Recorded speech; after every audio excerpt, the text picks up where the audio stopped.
Hello, good morning student, welcome back to e classes. देखिए बच्चों, इस वीडियो में हम पढ़ेंगे आपकी हिंदी पाठ्य पुस्तक की कविता कौन सी, मत बांटो इंसान को। तो देखिए बच्चों, पिछले वीडियो में इस कविता की हमने अच्छे से रीडिंग कर ली थी और कविता का पठन से पूर्व और ये कविता क्यों दी गई है इसके बारे में भी हमने पढ़ लिया था। अब देखिए बच्चों, इस कविता का क्या उद्देश्य है और ये कविता का क्या अर्थ है ये पढ़ेंगे।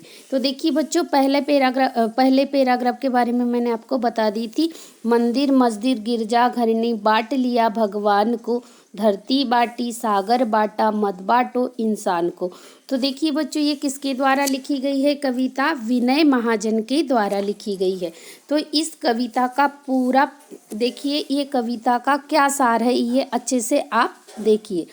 देश में अनेक धर्मों के लोगों को परस्पर लड़ते देखकर, यानी हमारे देश में एक ही धर्म के लोग हैं क्या? नहीं है, हमारा ही ये देश है जिसमें अनेक धर्म के लोग हैं।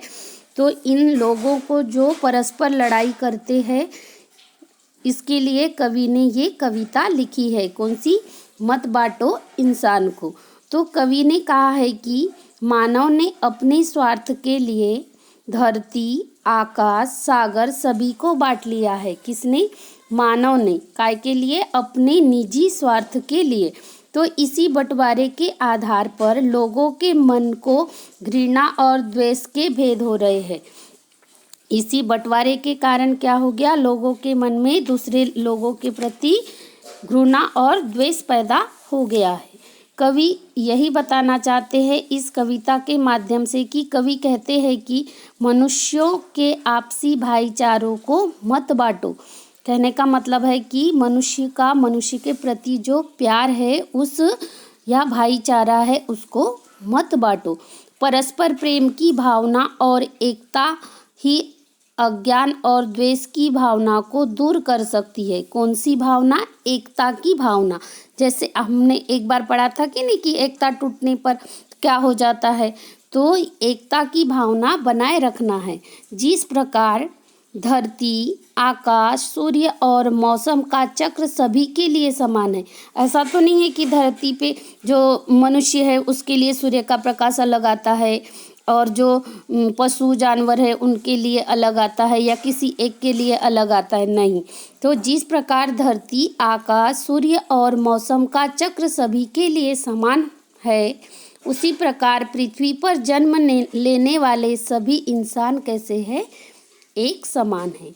सभी को आगे बढ़ने के और प्रसन्न के अवसर मिलने चाहिए। तो देखिए बच्चों, ये जो कविता आपको दी है इसका उद्देश्य क्या है? भाईचारे और प्रेम को बढ़ाना, एकता की भावना का विस्तार करना, धर्म के आधार पर इंसानों में भेदभाव न करना, सभी को आगे बढ़ने के समान अवसर उपलब्ध कराना ही इस पाठ का उद्देश्य है। तो देखिए बच्चों, इसका अर्थ हमने फर्स्ट वाले का अर्थ पढ़ लिए थे। सेकंड का क्या है? अभी राह तो शुरू हुई है, मंजिल बैठी दूर है, उजियाला महलों में बंदी हर दीपक मजबूर है। तो इस पंक्ति से कवि कहना चाहते हैं कि सुख सुविधाएं कुछ धनी लोगों के अपने लिए सुरक्षित कर ली है।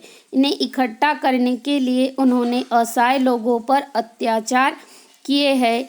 सुविधाओं के अभाव में वे अपना विकास कर पाने को मजबूर हो गए हैं। मिला न सूरज का संदेशा।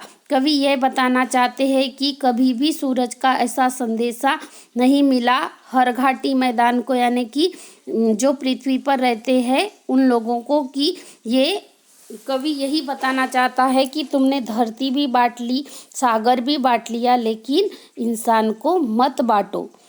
कहने का मतलब है कि इंसानों में भाईचारे की भावना को बनाए रखना चाहिए।